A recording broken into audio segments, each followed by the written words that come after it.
Mga guest tayo dito sa Bangin. Si Sir, ano? Esan at saka si Ma'am. Kat, kanina nagpunta sila dito, guys.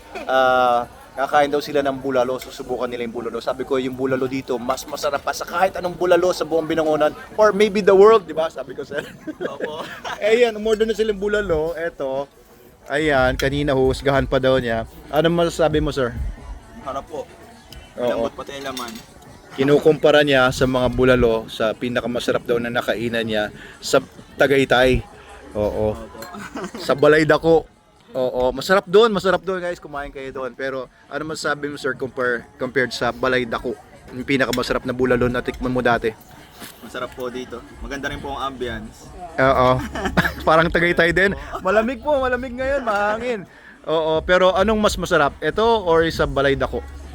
Parang pantay lang po siguro. Pantay. Uy, pwede na. Okay na, okay na. Kasi yun daw pinakamasarap na tikman niya. Chef Michelle. Oo. Kapantay daw ng Balay Dako. Anong balay dako? Oo. Pwede na pantay. Pwede na. Saan? Oo, pwede na 'yon.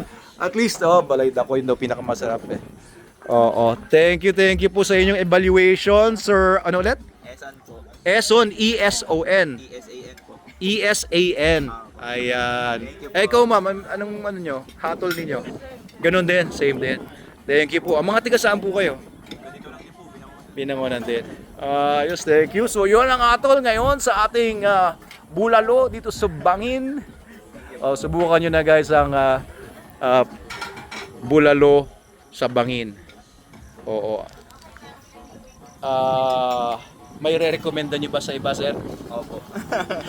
Recommend po. Tsaka ang dami po, no? Opo. Maraming Hindi nga po kayang serving, ubusin. Hindi nyo kayang ubusin. Tapos magkano lang to? Magkano nga pala bulalo natin dito? Magkano bulalo natin? Beef bulalo, 8.75. Ayan, murang-mura. Yun! Okay, one of our best sellers. Kasama ng crispy pata.